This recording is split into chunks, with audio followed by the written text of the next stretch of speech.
கோவை ஆவாரப்பாளையம் பகுதியில் உள்ள ஸ்ரீ ராமகிருஷ்ணா மகளிர் கல்லூரியில் 35வது ஆண்டு கல்லூரி தின விழா கொண்டாடப்பட்டது.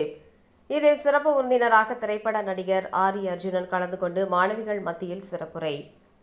கோவை ஆவாரப்பாளையத்தில் உள்ள ஸ்ரீ ராமகிருஷ்ணா மகளிர் கலை அறிவியல் கல்லூரியில் 35வது கல்லூரி தின விழா கொண்டாடப்பட்டது.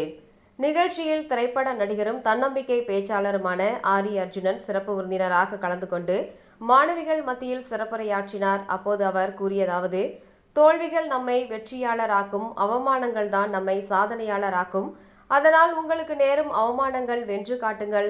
கல்வியோடு மாணவர்கள் தங்கள் திறமைகளை வளர்த்துக் கொள்ள வேண்டும். அதன் மூலம் சம்பாதிக்கவும், முறையாக முதலீடு செய்து பொருளாதாரத்தை நிர்வகிக்கும் ஆற்றலையும் பெற வேண்டும் என்றார்.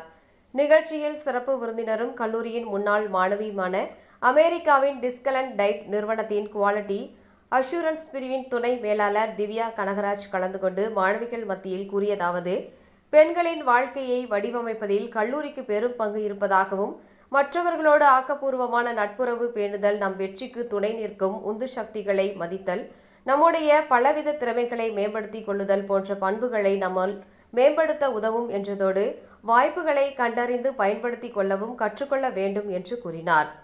முன்னதாக கடந்த கல்வியாண்டில் கல்லூரி பெற்ற சிறப்புகளையும் மாணவர்களின் சாதனையாளர்களையும் உள்ளடக்கிய ஆண்டறிக்கையை கல்லூரி முதல்வர் முனைவர் சித்ரா வாசித்தார். எஸ்என்ஆர் சன்ஸ் அறக்கட்டளையின் முதன்மை நிர்வாக அலுவலரும் ஸ்ரீ ராமகிருஷ்ணா மகளிர் கலை அறிவியல் கல்லூரியின் செயலாளருமான சி.வி. ராம்குமார் நிகழ்ச்சிக்கு தலைமை தாங்கினார். இந்த நிகழ்ச்சியில் பல்வேறு துறைகளில் சாதனை படைத்த மாணவிகள் மற்றும் பேராசிரியர்களுக்கு பரிசுகளும் பெஸ்ட் அவுட்கோயிங் விருதுகளும் வழங்கப்பட்டது என்பது குறிப்பிடத்தக்கது.